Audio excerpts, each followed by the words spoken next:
திறன் வாய்ந்த இந்திய இளைஞர்கள் உலக நாடுகளின் தேவையை பூர்த்தி செய்கின்றனர். இவர்களை ஜப்பானும் பயன்படுத்திக் கொள்ளலாம் என பிரதமர் மோடி ஜப்பானில் பேசினார்.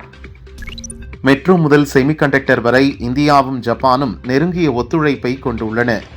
ஜப்பான் தொழில்நுட்பமும் இந்தியாவின் திறமையும் இணைந்து புதிய தொழில்நுட்ப புரட்சியை ஏற்படுத்த முடியும். ஜப்பானின் ஒத்துழைப்புடன் மும்பை அகமதாபாத் புல்லட் ரயில் பணிகள் நடைபெற்று வருகின்றன என ஜப்பானில் பிரதமர் மோடி கூறியுள்ளார். ஜப்பானில் இந்தியா ஜப்பான் இடையே முக்கிய ஒப்பந்தங்கள் கையெழுத்தாகின. இருதரப்பு ஒப்பந்தங்களை இந்திய பிரதமர் மோடி, ஜப்பான் பிரதமர் இஷிபா ஆகியோர் ஒருவருக்கொருவர் பரிமாறிக்கொண்டனர். பீகார் பேரணியில் பிரதமர் மோடி மற்றும் அவரது தாயாரை திட்டியதற்கு ராகுல் மன்னிப்பு கேட்க வேண்டும் என மத்திய உள்துறை அமைச்சர் அமித்ஷா தெரிவித்தார். கடவுள் அனைவருக்கும் ஞானத்தை கொடுக்கட்டும் என்றார். பிரதமரின் தாயாரை இழிவுபடுத்துவது தேசத்தை அவமதிக்கும் செயல். இதற்காக ராகுலும் தேஜஸ்வி யாதவும் நாட்டு மக்களிடம் பகிரங்கமாக மன்னிப்பு கேட்க வேண்டும்.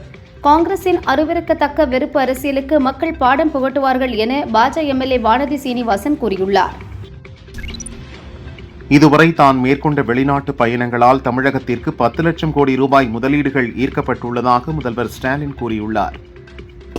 சிவகங்கை திருபுவனத்தில் கடந்த 21, 22ஆம் தேதிகளில் நடந்த உங்களுடன் ஸ்டாலின் முகாமில் பெறப்பட்ட 100க்கும் அதிகமான மனுக்கள் வைகை ஆற்றில் மூட்டையாக கட்டி வீசப்பட்டிருப்பதை கண்ட மக்கள் அதிர்ச்சியடைந்தனர். தகவல் அறிந்த அதிகாரிகள் தண்ணீரில் கிடந்த மனுக்களை கைப்பற்றி சென்றனர். உங்களுடன் ஸ்டாலின் திட்டத்தில் பெறப்பட்ட மனுக்கள் இன்று அஸ்தியை கரைப்பது போல சிவகங்கை வைகை ஆற்றில் குப்பையாக்கப்பட்டிருப்பது கடும் கண்டனத்திற்கு உரியது. இதற்கு 2026 தேர்தலில் மக்கள் தக்க பாடம் புகட்டுவார்கள் என அதிமுக பொதுச் செயலாளர் பழனிசாமி தெரிவித்தார். தங்கள் கோரிக்கைகளுக்கு தீர்வு கிடைக்கும் என உங்களுடன் ஸ்டாலின் முகாமில் மக்கள் அளித்த மனுக்கள் வைகை ஆற்றில் மிதப்பது மூலம் திமுக அரசின் உண்மை முகம் அம்பலப்படுத்தப்பட்டுள்ளதாக பாரதிய ஜனதா மாநில முன்னாள் தலைவர் அண்ணாமலை கண்டனம் தெரிவித்துள்ளார். திமுக ஆட்சிக்கு வந்த பிறகு அரசு பள்ளிகளில் மாணவர் சேர்க்கை குறைந்து கொண்டே வருகிறது. அரசு பள்ளிகளின் மீது நம்பிக்கை இழந்த பெற்றோர்கள் தங்கள் குழந்தைகளை தனியார் பள்ளிகளில் சேர்க்க ஆர்வம் காட்டுகிறார்கள் என தமிழக பாஜக முன்னாள் தலைவர் அண்ணாமலை தெரிவித்தார். விடுதலை சிறுத்தைகள் கட்சி தலைவர் திருமாவளவன் மனரீதியாக எங்களை ஆதரிக்கிறார் என பாஜக மாநில தலைவர் நைனா நாகேந்திரன் தெரிவித்தார். அவர் எங்கள் கூட்டணிக்கு வருகிறாரா என்பதை அவரிடம்தான் கேட்க வேண்டும் என்றார். அனைவருக்கும் ஐஐடி என்ற திட்டத்தின் கீழ் அரசு பள்ளி மாணவர்கள் 28 பேர் சென்னை ஐஐடியில் இணைந்திருப்பதாக பள்ளிக்கல்வித்துறை அமைச்சர் மகேஷ் அறிவித்துள்ளது திராவிட மாடல் அரசு தமிழக மக்களை எப்படியெல்லாம் ஏமாற்றி வருகிறது என்பதற்கு ஒரு எடுத்துக்காட்டு என பாமக தலைவர் அன்புமணி சாடியுள்ளார்.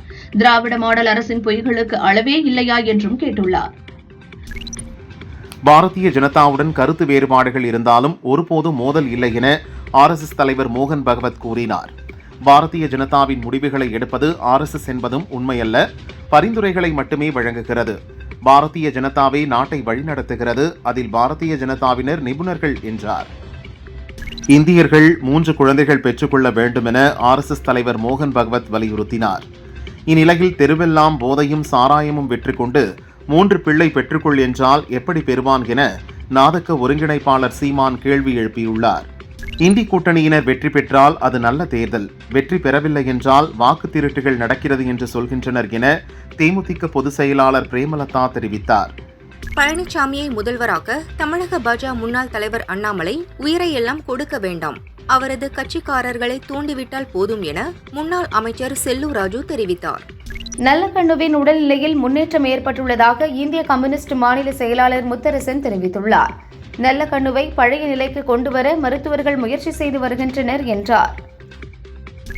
ரஷ்யாவிடமிருந்து இந்தியா வாங்கும் கச்சா எண்ணெய் அளவு உயர்வுக்கு உள்நாட்டு தேவை அதிகரிப்பு காரணமல்ல. இறக்குமதி செய்யப்படும் கச்சா எண்ணெயில் பாதிக்கு மேல் ஏற்றுமதியாவதால் இந்தியாவில் உள்ள எண்ணெய் நிறுவனங்களும் ரஷ்யாவும் பலனடைந்து வருவதாக அமெரிக்காவின் வர்த்தக ஆலோசகர் பீட்டர் நவேரா தெரிவித்துள்ளார். கம்போடிய முன்னாள் பிரதமருடன் தாய்லாந்து பிரதமர் பேடுங் டான் ஷின்வத்ரா பேசிய தொலைபேசி உரையாடல் கசிந்த விவகாரத்தில் சஸ்பெண்ட் செய்யப்பட்டிருந்த தாய்லாந்து பிரதமர் நீதிமன்ற உத்தரவை அடுத்து பதவி நீக்கம் செய்யப்பட்டார். ஜம்மு காஷ்மீரில் கனமழை பெய்து வருவதால் பல இடங்களில் நிலச்சரிவு ஏற்பட்டு போக்குவரத்து பாதிக்கப்பட்டுள்ளது. இதனால் குமரி மற்றும் சென்னையிலிருந்து அம்மாநிலத்துக்கு இயக்கப்படும் ரயில் சேவைகள் 2 நாட்களுக்கு ரத்து செய்யப்படுவதாக ரயில்வே தெரிவித்துள்ளது. தேசிய விளையாட்டு தினத்தையொட்டி வீரர் வீராங்கனைகளுக்கு பிரதமர் மோடி வாழ்த்து தெரிவித்துள்ளார். விளையாட்டு வீரர்களை ஆதரிப்பதற்கும் உள்கட்டமைப்பை உருவாக்குவதற்கும் இந்தியாவை விளையாட்டு திறனுக்கான உலகளாவிய மையமாக மாற்றுவதற்கும் அரசு உறுதி பூண்டுள்ளதாக மோடி கூறியுள்ளார். இந்திய ரிசர்வ் வங்கியின் முன்னாள் கவர்னர் உர்ஜித் பட்டேல் சர்வதேச நாணய நிதியத்தின் நிர்வாக இயக்குநராக நியமிக்கப்பட்டுள்ளதாக மத்திய அரசு தெரிவித்துள்ளது. பதவியேற்ற நாளிலிருந்து 3 ஆண்டுகள் அல்லது அடுத்த உத்தரவு வரும் வரை அவர் பணியில் இருப்பார் என தெரிவிக்கப்பட்டுள்ளது. உத்தராகண்ட் மாநிலம் சமோலி, ருத்ரபிரயாக் மாவட்டங்களில் மீண்டும் மேக வெடிப்பால் கனமழை பெய்து பல தாலுகாக்களில் பெருவெள்ளம், நிலச்சரிவு ஏற்பட்டது. பல வீடுகள் நிலச்சரிவால் மண்ணில் புதைந்தன. வெள்ளத்தால் பாதிக்கப்பட்ட மக்களுக்கு மாநில பேரிடர் மீட்புப் படையினர் உதவி வருகின்றனர். தீயணைப்பு ஆணைய தலைவராக சங்கர் ஜிவாலை நியமனம் செய்து தமிழக அரசு உத்தரவிட்டுள்ளது. டிஜிபியாக உள்ள இவரது பணிக்காலம் நாளை மறுநாள் முடிகிறது. கேரளாவில் விவாகரத்து வழக்கு விசாரணைக்கு வந்த இளம்பெண்ணிடம் பாலியல் அத்துமீறலில் ஈடுபட்ட கொல்லம் மாவட்ட குடும்ப நல நீதிபதி உதயகுமார் தலைமை நீதிபதி அடங்கிய நீதிபதிகள் குழுவினரால் சஸ்பெண்ட் செய்யப்பட்டார். தீபாவளி பண்டிகையை முன்னிட்டு எழும்பூரிலிருந்து திருநெல்வேலி, தாம்பரம், நாகர்கோயில், செங்கல்பட்டு, திருநெல்வேலி, சென்ட்ரல், கன்னியாகுமரி உள்ளிட்ட வழித்தடங்களில் 11 சிறப்பு ரயில்கள் இயக்க பரிந்துரை செய்யப்பட்டுள்ளது. சென்னை, எழும்பூர், திருநெல்வேலி உட்பட 7 வழித்தடங்களில் கூடுதல் பெட்டிகளுடன் வந்தே பாரத் ரயில்களை இயக்க ரயில்வே முடிவு செய்துள்ளது. இது தவிர 20 பெட்டிகளுடைய மேலும் சில வந்தே பாரத் ரயில்கள் இயக்க தயார் நிலையில் உள்ளன. அடுத்த 10 ஆண்டுகளில் ஜப்பானின் ரூபாய் 6 லட்சம் கோடி முதலீடுகளை ஈர்க்க இந்தியா இலக்கு நிர்ணயித்துள்ளது. இரு நாடுகளின் சிறு நடுத்தர நிறுவனங்கள் மற்றும் ஸ்டார்ட் அப்களை இணைப்பதில் சிறப்பு கவனம் செலுத்தப்படும் என பிரதமர் மோடி தெரிவித்தார். ஜப்பான் சென்றுள்ள பிரதமர் மோடியை ஷொரின்சான் தர்மாஜி கோயில் என்ற புத்த கோயிலின் தலைமை பூசாரி சந்தித்து தர்மா பொம்மையை பரிசளித்தார். இந்த பொம்மை ஜப்பானிய பாரம்பரியத்தில் விடாமுயற்சி, உறுதிப்பாடு மற்றும் அதிர்ஷ்டத்தை குறிக்கிறது. ராமர் பாலத்தை தேசிய பாரம்பரிய சின்னமாக அறிவிப்பது குறித்த முடிவை தெரிவிக்க கோரி பாஜக மூத்த தலைவர் சுப்பிரமணியன் சுவாமி தாக்கல் செய்த மனுவிற்கு 4 வாரங்களில் பதிலளிக்க மத்திய அரசுக்கு சுப்ரீம் கோர்ட் உத்தரவிட்டுள்ளது. பீகாரில் விரைவில் தேர்தல் நடக்க உள்ள நிலையில் மாநிலத்தில் உள்ள ஒவ்வொரு குடும்பத்திலிருந்தும் ஒரு பெண் தங்கள் விருப்பப்படி தொழில் தொடங்க ரூபாய் 2 லட்சம் வரை நிதி உதவி வழங்கும் திட்டத்தை தொடங்க இருப்பதாக முதல்வர் நிதிஷ்குமார் அறிவித்தார். ஆப்கானிஸ்தான் மீது பாகிஸ்தான் நடத்திய வான்வழி தாக்குதலில் 3 பேர் பலியாகினர். பாகிஸ்தான் நடத்திய வான்வழி தாக்குதலுக்கு ஆப்கானிஸ்தான் அரசு கண்டனம் தெரிவித்துள்ளது. அமெரிக்காவின் அதிபர் டிரம்ப் நல்ல உடல் நலத்துடன் இருக்கிறார். மீதமுள்ள பதவிக்காலத்தை அவரால் தொடர முடியும். ஒரு பயங்கரமான சோகம் நடந்தால் அதிபராக பணியாற்ற தயார் என அமெரிக்க துணை அதிபர் ஜே.டி. வான்ஸ் கூறினார். அமெரிக்காவின் கலிபோர்னியாவில் உள்ள மைக்ரோசாப்ட் நிறுவனத்தின் தலைமையகத்தில் மைக்ரோசாப்டின் துணை நிறுவனத்தில் பணியாற்றி வந்த இந்தியாவைச் சேர்ந்த பிரதீப் பாண்டே என்பவர் அலுவலக வளாகத்தில் சடலமாக கண்டெடுக்கப்பட்டுள்ளார். தூத்துக்குடி ஏர்போர்ட்டில் செய்தியாளர்களிடம் பேசிய தேமுதிக பொதுச் செயலாளர் பிரேமலதா, 2006 தேர்தலில் விஜயகாந்த் யாருடனும் கூட்டணி இல்லாமல் தனித்து போட்டியிட்டார். அதேபோல 2026 தேர்தலில் விஜய் தனித்து நின்றால் அரசியலில் தாக்கத்தை ஏற்படுத்துவார் என்றார். பம்பையில் நடத்தப்படும் ஐயப்ப பக்தர்கள் சங்கமத்தில் முதல்வர் ஸ்டாலினுக்கு எதற்கு அழைப்பு விடுக்கப்பட்டது? அவர் எப்போது ஐயப்ப பக்தரானார் என கேரள மாநில பாஜக தலைவர் ராஜீவ் சந்திரசேகர் கேள்வி எழுப்பியுள்ளார். நாளை முதல் ஒரு வாரம் ஜெர்மனி, இங்கிலாந்துக்கு சுற்றுப்பயணம் மேற்கொள்கிறேன். எனது வெளிநாட்டு பயண திட்டம் குறித்து நாளை விளக்குவேன் என்கிறார் முதல்வர் ஸ்டாலின். ஆணவ படுகொலைகளை தடுக்க தனி சட்டம் கொண்டுவர வேண்டும் என தவேக தேர்தல் பிரச்சார மேலாண்மை பொதுச் செயலாளர் ஆதவ் அர்ஜுனா வலியுறுத்தியுள்ளார். வைகை ஆற்றில் மனுக்கள் மிதக்கும் அவலத்தை எடுத்து சொன்னால் அதெல்லாம் ஒன்றுமில்லை. மக்களிடம் ஸ்டாலின் திட்டத்தை முடித்து மீன்கள் தவளைகளுடன் ஸ்டாலின் திட்டத்தை ஆரம்பித்திருக்கிறோம் என்று உருட்டுவார்கள் என பாஜக மூத்த தலைவர் தமிழிசை கூறியுள்ளார். ஜப்பானில் நடைபெறும் 15வது இந்தியா ஜப்பான் வருடாந்திர உச்சி மாநாட்டில் கலந்து கொள்வதற்காக பிரதமர் மோடி ஜப்பானுக்கு சென்றுள்ளார். டோக்கியோ விமான நிலையத்தில் பிரதமர் மோடிக்கு உற்சாக வரவேற்பு அளிக்கப்பட்டது. அரசுமுறை பயணமாக ஜப்பான் சென்ற பிரதமர் மோடியை ஜப்பான் வாழ் இந்தியர்கள் உற்சாகமாக வரவேற்றனர். பாரத் மாதா கி ஜெய் கோஷம் வின் அதிர்ந்தது. கலை நிகழ்ச்சிகளும் நடைபெற்றன. இந்தியாவும் ஜப்பானும் தங்களது உறவுகளை வலுப்படுத்தி வரும் நிலையில் இந்த பயணத்தின் போது பிரதமர் இஷிபா மற்றும் பிற தலைவர்களுடன் பேச்சுவார்த்தையில் ஈடுபடுவதை நான் எதிர்நோக்குகிறேன் என பிரதமர் மோடி தெரிவித்தார். மேலும் உறவை வலுப்படுத்தவும் இந்த பயணம் ஒரு வாய்ப்பை வழங்குகிறது என்றார். துபாயிலிருந்து 6000 கோடி ரூபாய் முதலீடு வந்ததென்று தமிழக அரசு அறிவித்தது. அந்த முதலீடு எங்கே போனது? உண்மையில் அது நிறைவேறியதா என பாரதிய ஜனதா முன்னாள் மாநில தலைவர் அண்ணாமலை முதல்வர் ஸ்டாலினிடம் கேள்வி எழுப்பியுள்ளார். தற்போதைய சூழலில் லோக்சபா தேர்தல் நடந்தால் பாரதிய ஜனதா தலைமையிலான தேசிய ஜனநாயக கூட்டணி 324 இடங்களில் வெற்றி பெறும் என இந்தியா டுடே மற்றும் சி வோட்டர் மூட் இணைந்து நடத்திய கருத்துக் கணிப்பில் தெரியவந்துள்ளது. காங்கிரஸ் இடம்பெற்றுள்ள இண்டி கூட்டணிக்கு பின்னடைவு இருக்கும் என்று கணிக்கப்பட்டுள்ளது. திருச்சி மாநகராட்சி கூட்டத்தில் டெண்டர் முறைகேடு, குடிநீர் இணைப்பு விவகாரம் சம்பந்தமாக மேயருடன் திமுக கவுன்சிலர்கள் வாக்குவாதம் செய்தனர். அப்போது மேயர் அன்பழகன் திமுக கவுன்சிலர் ராமதாஸை 2 மாதம் சஸ்பெண்ட் செய்து உத்தரவிட்டார். மாநிலங்களின் வருவாயை பாதுகாக்காமல் ஜிஎஸ்டி சீர்திருத்தங்கள் பயனளிக்காது. மாநிலங்களின் வருவாயை பாதுகாக்க மத்திய அரசு நடவடிக்கை எடுக்க வேண்டும். ஜிஎஸ்டி வரி குறைப்பினால் கிடைக்கும் பலன்கள் நேரடியாக பொதுமக்களை சென்றடைய வேண்டும் என முதல்வர் ஸ்டாலின் கூறியுள்ளார். ஆக்ஸ்போர்ட் பல்கலைக்கழகத்தில் செப்டம்பர் 4 அன்று நடைபெறும் கருத்தரங்கில் ஈவேராவின் உருவப்படத்தை திறந்து வைத்து பன்னாட்டு அறிஞர் பெருமக்கள் முன்னிலையில் 2 நூல்களை வெளியிடுகிறேன் என முதல்வர் ஸ்டாலின் தெரிவித்துள்ளார். அதிமுக கட்சி விதிகள் திருத்தத்தை எதிர்த்து வழக்கு தொடர சுரேன், ராம்குமார் ஆதித்தன் ஆகியோருக்கு அனுமதி அளித்த தனி நீதிபதியின் உத்தரவை ரத்து செய்து சென்னை ஹைகோர்ட் உத்தரவிட்டுள்ளது. இபிஎஸ் தாக்கல் செய்த மேல்முறையீட்டு மனுவை ஏற்று இந்த உத்தரவு பிறப்பிக்கப்பட்டுள்ளது. சென்னை ராஜீவ்காந்தி ஹாஸ்பிட்டலுக்கு சென்று இந்திய கம்யூனிஸ்ட் கட்சியின் மூத்த தலைவர் நல்லக்கண்ணுவின் உடல்நிலை குறித்து முதல்வர் ஸ்டாலின் விசாரித்தார்.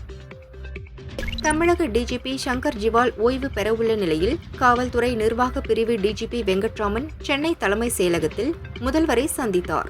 வெங்கட்ராமன் சட்டம் ஒழுங்கு பொறுப்பு டிஜிபியாக நியமிக்கப்பட உள்ளதாக தகவல் வெளியான நிலையில் இவர்களின் சந்திப்பு நிகழ்ந்துள்ளது குறிப்பிடத்தக்கது.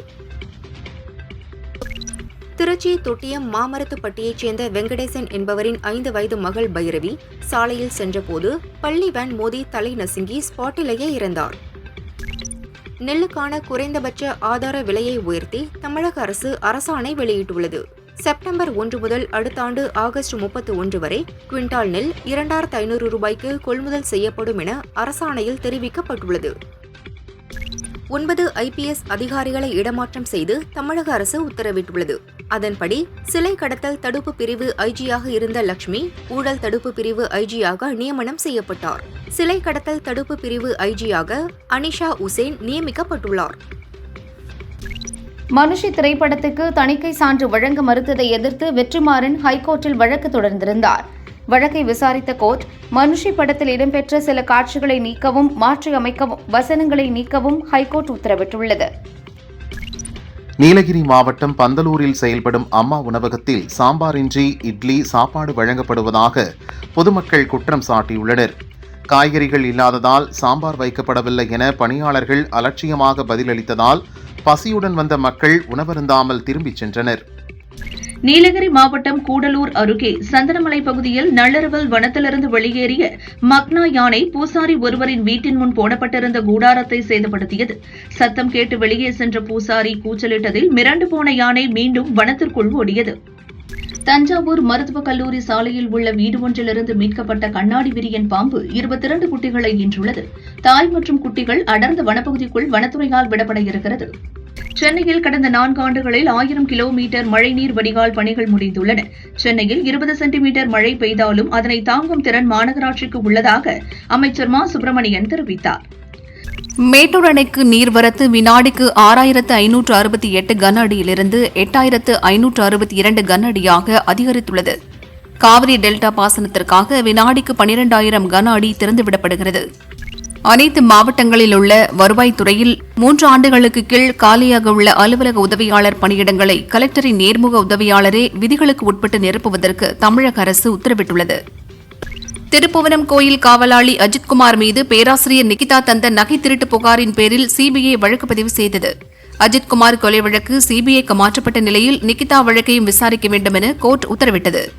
காரைக்கால் பேரளம் இடையே 23.5 கிலோமீட்டர் அகல ரயில் பாதை பணிகள் முடிந்து கடந்த வாரம் ஒப்புதல் கிடைத்தது. இதைத் தொடர்ந்து காரைக்கால் பேரளம் வழித்தடத்தில் 38 ஆண்டுகளுக்கு பிறகு பயணிகள் ரயில் இன்று இயக்கப்பட்டது. தமிழக சட்டம் ஒழுங்கு டிஜிபியாக பணியாற்றும் சங்கர் ஜிவால், தமிழக போலீஸ் வீட்டுவசதித்துறை டிஜிபி சைலேஷ்குமார் யாதவ் ஆகிய இருவரும் இன்று பணி ஓய்வு பெறுகின்றனர். சென்னையில் இன்று ஆபரண தங்கத்தின் விலை கிராமுக்கு 130 ரூபாய் உயர்ந்து 1 கிராம் 9535 ரூபாய்க்கும் சவரனுக்கு 1040 ரூபாயும் அதிகரித்து ஒரு சவரன் 76280 ரூபாய்க்கும் விற்பனையாகிறது. வெள்ளி கிராமுக்கு 1 ரூபாய் உயர்ந்து 1 கிராம் 131 ரூபாய்க்கு விற்கப்படுகிறது. தீ ஆணையத்தின் தலைவராக நியமிக்கப்பட்டதையொட்டி போலீஸ் டிஜிபி சங்கர் ஜிவால் முதல்வர் ஸ்டாலினை சந்தித்து வாழ்த்து பெற்றார். தூத்துக்குடி எட்டயபுரத்தில் உள்ள பட்டாசு ஆலையில் ஏற்பட்ட பயங்கர வெடி விபத்தில் ஒருவர் உடல் சிதறி உயிரிழந்தார். 4 கட்டிடங்கள் சேதமடைந்தது. தொடர்ந்து பட்டாசுகள் வெடித்து வருவதால் மீட்பு பணிகளை தொடர்வதில் சிக்கல் ஏற்பட்டுள்ளது. அமெரிக்காவிற்கு ஏற்றுமதி செய்யப்பட்ட 500 டன் இறால், கணவாய் கடல் உள்ளிட்ட உணவுகள் அடங்கிய 60 கண்டெய்னர்கள் நடுக்கடலில் கப்பலில் சென்றபோது அமெரிக்க வரி விதிப்பால் அமெரிக்க வியாபாரிகள் வாங்க மறுத்ததால் தமிழகத்திற்கு திருப்பி அனுப்பப்பட்டுள்ளது என கடல் உணவு ஏற்றுமதியாளர்கள் சங்கத்தின் தமிழக நிர்வாகி செல்வின் பிரபு தெரிவித்தார். ஈரோடு அரசு மாதிரி பள்ளி மாணவி தட்சண்யா பண்பாடு மற்றும் அறிவு பரிமாற்றத்திற்கான திட்டத்தின் கீழ் அமெரிக்காவில் 11ஆம் வகுப்பு படிப்பை படித்து வருகிறார். 12ஆம் வகுப்பை தமிழகத்தில் தொடர்வார் என பள்ளிக்கல்வி அமைச்சர் மகேஷ் தெரிவித்துள்ளார். சிவகங்கை மாவட்டம் சாக்கோட்டை அருகே விநாயகர் சதுர்த்தியை முன்னிட்டு நடைபெற்ற மாட்டுவண்டி பந்தயத்தில் 32 ஜோடி மாடுகள் பங்கேற்று சாலையில் சீறி பாய்ந்தன. திண்டுக்கல் கலெக்டர் ஆபீஸ் முன்பாக எய்ட்ஸ் மற்றும் பால்வினை நோய் தாக்குதல் குறித்த விழிப்புணர்வு மாரத்தான் போட்டியை சப் கலெக்டர் வினோதினி கொடியசைத்து துவக்கி வைத்தார். 200க்கும் மேற்பட்ட கல்லூரி மாணவ மாணவியர்கள் பங்கேற்றனர். இரு சமூக மாணவர்களிடையே நேற்று ஏற்பட்ட கோஷ்டி மோதல் காரணமாக பரபரப்பு ஏற்பட்ட நிலையில் முன்னெச்சரிக்கை நடவடிக்கையாக நெல்லை மனோன்மணியம் சுந்தரனார் பல்கலைக்கழகத்திற்கு மறு தேதி அறிவிக்கும் வரை காலவரையற்ற விடுமுறை அளிக்கப்பட்டுள்ளது. திருச்சியில் இந்திய ஹாக்கி ஜாம்பவான் மேயர் தயான்சந்த் பிறந்தநாள் மற்றும் தேசிய விளையாட்டு நாளை முன்னிட்டு நடந்த மாபெரும் விழிப்புணர்வு மனித சங்கிலி நிகழ்ச்சியினை பள்ளிக் கல்வி அமைச்சர் மகேஷ் துவக்கி வைத்தார். 1000க்கும் மேற்பட்ட மாணவ மாணவிகள் பங்கேற்றனர். விநாயகர் சதுர்த்தி விழாவை சீர்குலைக்க தமிழக காவல்துறை சதி செய்வதாக இந்து முன்னணி மாநில தலைவர் காடேஸ்வர சுப்பிரமணியம் குற்றம் சாட்டியுள்ளார். மற்ற மதங்களின் ஊர்வலங்களுக்கு எந்த பிரச்சனையும் இல்லாமல் காவல்துறை அனுமதி அளிக்கிறது. ஆனால் இந்து மதம் என்றால் கெடுபிடி காட்டுகிறது என்றார். துணை ஜனாதிபதி தேர்தல் வரலாற்றில் முதன்முறையாக புதிய பார்லிமெண்ட் கட்டிடத்தில் செப்டம்பர் 9 நடக்கவுள்ளது. இதனையொட்டி சிறப்பு பாதுகாப்பு ஏற்பாடுகள் குறித்து பார்லிமெண்ட் பாதுகாப்பு உயரதிகாரிகளும் சிஐஎஸ்எஃப் படை உயரதிகாரிகளும் இணைந்து ஆலோசனைகளை மேற்கொண்டு வருகின்றனர். முன்னாள் அமைச்சர் செந்தில் பாலாஜியின் தம்பி அசோக் குமார் இதய அறுவை சிகிச்சைக்காக அமெரிக்கா செல்ல விதிக்கப்பட்ட நிபந்தனைகளில் பயண தேதி உள்ளிட்டவற்றை சென்னை ஹைகோர்ட் மாற்றி அமைத்து உத்தரவிட்டுள்ளது. பாலியல் வன்கொடுமை வழக்கில் தண்டனையை நிறுத்தி வைக்க கோரிய கராத்தே மாஸ்டர் கெபிராஜ் மனுவை சென்னை ஹைகோர்ட் தள்ளுபடி செய்து உத்தரவிட்டது. சிவகங்கை வாரசந்தை பகுதியில் பாஜ நிர்வாகி சதீஷ்குமார் மர்மமான முறையில் இறந்து கிடந்தார். இயற்கை மரணமா, யாரேனும் அடித்து கொலை செய்தார்களா என போலீசார் விசாரணை நடத்தி வருகின்றனர். திருச்சி திருப்பராய்த்துறை தாருகாவனேஸ்வரர் கோயிலில் சிவாச்சாரியார்கள் வேத மந்திரங்கள் முழங்கிட கோபுர கலசங்களுக்கு புனித நீர் ஊற்றப்பட்டு கும்பாபிஷேகம் விமர்சையாக நடந்தது. ஆயிரக்கணக்கான பக்தர்கள் கலந்து கொண்டனர். காரைக்காலில் உள்ள பிரசித்தி பெற்ற ஸ்ரீ பொய்யாத மூர்த்தி விநாயகர் கோயில் கும்பாபிஷேகம் இன்று நடந்தது. இதில் திரளான பக்தர்கள் கலந்து கொண்டு வழிபட்டனர்.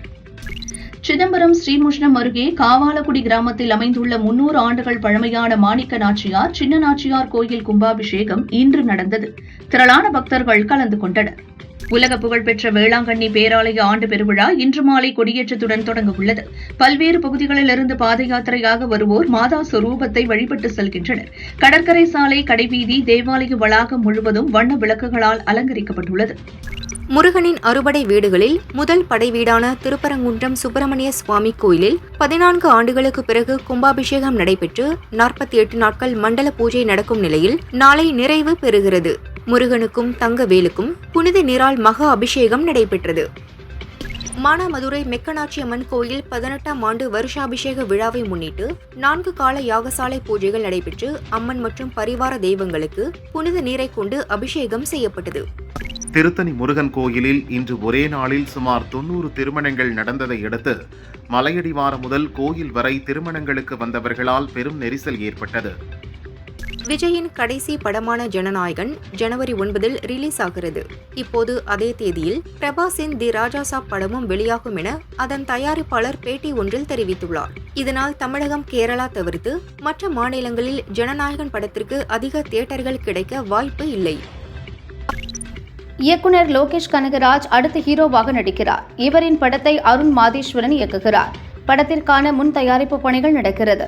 விரைவில் படப்பிடிப்பு துவங்க உள்ள நிலையில் இதில் நாயகியாக மிர்னா மேனன் நடிக்கப் போகிறார். இவர் ஜெயிலர் படத்தில் ரஜினியின் மருமகளாக நடித்தார். தற்போது ஜெயிலர் 2விலும் நடிக்கிறார். நடிகை தமன்னாவும் ஹிந்தி நடிகர் விஜய் வர்மாவும் சில ஆண்டுகள் காதலித்த நிலையில் சில மாதங்களுக்கு முன் பிரிந்துவிட்டனர். விஜய் வர்மா தற்பொழுது இன்னொரு பாலிவுட் நடிகையை காதலிப்பதாகவும் அவருடன் ஊர் சுற்றுவதாகவும் செய்தி பரவுகிறது. இதுபற்றி தமன்னாவிடம் கேட்கப்பட்ட கேள்விக்கு அவர் எனக்கும் அவருக்கும் பிரேக் ஆகிவிட்டது, யார் யாரை காதலித்தால் என்ன, ஊர் சுற்றினால் எனக்கென்ன என பதிலளித்துள்ளார். ஜெய் யோகி பாபு நடிக்கும் புதிய படத்துக்கு ஒர்க்கர் என தலைப்பு வைக்கப்பட்டுள்ளது. உண்மை உணர்வுகள் சுவாரஸ்யமான கதையில் இது உருவாகிறது என்கிறார் இயக்குனர் வினய் கிருஷ்ணா. இந்த படத்தின் மூலம் கன்னட நடிகை ரீஷ்மா நனையா ஹீரோயினாக அறிமுகமாகிறார். ஜிப்ரான் இசையமைக்கிறார். 96 படத்தில் சிறுவயது காதலர்களாக நடித்த ஆதித்யா பாஸ்கர் மற்றும் கௌரி கிஷன் மீண்டும் இணைந்து ஒரு படத்தில் நடிக்கிறார்கள். இதை ராஜ்குமார் ரங்கசாமி இயக்குகிறார். இயக்குனர் கூறுகையில், அலட்டிக்கொள்ளாத உறவுகள் இன்றி வாழும் ஒருவன், குடும்பம், பெற்றோர் என்று சார்ந்திருக்கும் ஒரு இளம்பெண், இவர்கள் இருவருக்கும் இடையே மலரும் உறவு எப்படி செல்கிறது என்பதே இதன் கதை. இறுதி கட்டத்தில் படப்பிடிப்பு உள்ளது என்றார். நடிகர் விஷாலும் நடிகை சாய் தன்ஷிகாவும் காதலிப்பதாக சில மாதங்களுக்கு முன் அறிவித்தனர். இன்று விஷாலுக்கு பிறந்த நாள். இந்த நாளில் விஷால், சாய் தன்ஷிகா இருவருக்கும் எளிய முறையில் விஷால் வீட்டில் இரு வீட்டாரது நெருங்கிய உறவுகள் மட்டும் பங்கேற்க நிச்சயதார்த்தம் நடந்தது. நடிகரும் சமையல் கலைஞருமான மாதம்பட்டி ரங்கராஜ் கோயிலில் வைத்து தன்னை திருமணம் செய்து கொண்டதாகவும் 7 மாத கர்ப்பிணியாக இருக்கும் தன்னை ஏமாற்றிவிட்டதாகவும் ஜாய் கிறிசல்டா சென்னை கமிஷனர் ஆபீஸில் புகார் தெரிவித்துள்ளார். சினிமாவில் 50 ஆண்டுகளாக சூப்பர் ஸ்டாராக இருப்பது உலக சாதனை. ரஜினிக்கு நடிகர் சங்கம் சார்பில் பாராட்டு விழா நடத்தப்படும் என சென்னையில் நடிகர் விஷால் கூறியுள்ளார். இந்திய கிரிக்கெட் கட்டுப்பாடு அமைப்பின் இடைக்கால தலைவராக ராஜு சுக்லா நியமனம் செய்யப்பட்டுள்ளார். தேர்தல் நடந்து புதிய நிர்வாகிகள் பொறுப்பேற்கும் வரை ராஜு சுக்லா தலைவராக நீடிப்பார் என தெரிவிக்கப்பட்டுள்ளது. பீகாரில் நடக்கும் ஆசிய கோப்பை ஹாக்கி லீக் போட்டியில் இந்திய அணி 4-3 என்ற கோல் கணக்கில் சீனாவை வீழ்த்தியது. பீகாரில் நடக்கும் ஆசிய கோப்பை ஹாக்கி லீக் போட்டியில் இந்திய அணி 4-3 என்ற கோல் கணக்கில் சீனாவை வீழ்த்தியது. இந்திய கேப்டன் ஹர்மன்பிரீத் சிங் ஹேட்ரிக் கோல் அடித்தார். 12வது ஆண்டாக நடைபெறும் ப்ரோ கபடி லீக் போட்டி விசாகப்பட்டினத்தில் இன்று தொடங்குகிறது. முதல் ஆட்டத்தில் தமிழ் தலைவாஸ், தெலுங்கு டைட்டன்ஸ் மோதுகின்றன. முதற்கட்ட லீக் ஆட்டங்கள் செப்டம்பர் 11 வரை விசாகப்பட்டினத்திலும், அடுத்த கட்ட ஆட்டங்கள் ஜெய்ப்பூர், சென்னை, டெல்லி ஆகிய இடங்களிலும் நடக்க உள்ளது. பாரிஸில் நடந்து வரும் 29வது உலக பேட்மிண்டன் சாம்பியன்ஷிப் போட்டியில் மகளிர் ஒற்றையர் 3வது சுற்றில் இந்திய வீராங்கனை PV சிந்து சீன வீராங்கனை வாங் ஷியை வீழ்த்தி காலிறுதிக்கு முன்னேறியுள்ளார். கஜகஸ்தானில் நடந்த ஆசிய துப்பாக்கி சுடுதல் சாம்பியன்ஷிப் ஆண்களுக்கான தனிநபர் 25 மீட்டர் போட்டியில் கலந்து கொண்ட இந்தியாவின் குர்பிரீத் சிங் ஸ்டாண்டர்ட் பிஸ்டல் பிரிவில் 572.18 புள்ளிகள் பெற்று தங்கம் வென்றார். சுவிட்சர்லாந்தில் நடைபெற்ற டைமண்ட் லீக் தொடரின் ஈட்டி எறிதல் போட்டியில் பங்கேற்ற இந்திய வீரர் நீரஜ் சோப்ரா 85.01 மீட்டருக்கு ஈட்டி எறிந்து வெள்ளிப் பதக்கம் வென்றுள்ளார். ஜெர்மனியின் ஜூலியன் வெப்பர் தங்கம் வென்றார். நியூயார்க்கில் நடக்கும் US ஓபன் டென்னிஸ் 2வது சுற்றில் போலந்து வீராங்கனை ஸ்வியாடெக் 6-1, 4-6, 6-4 என நெதர்லாந்தின் சுஜான் லெமன்ஸை வீழ்த்தினார்.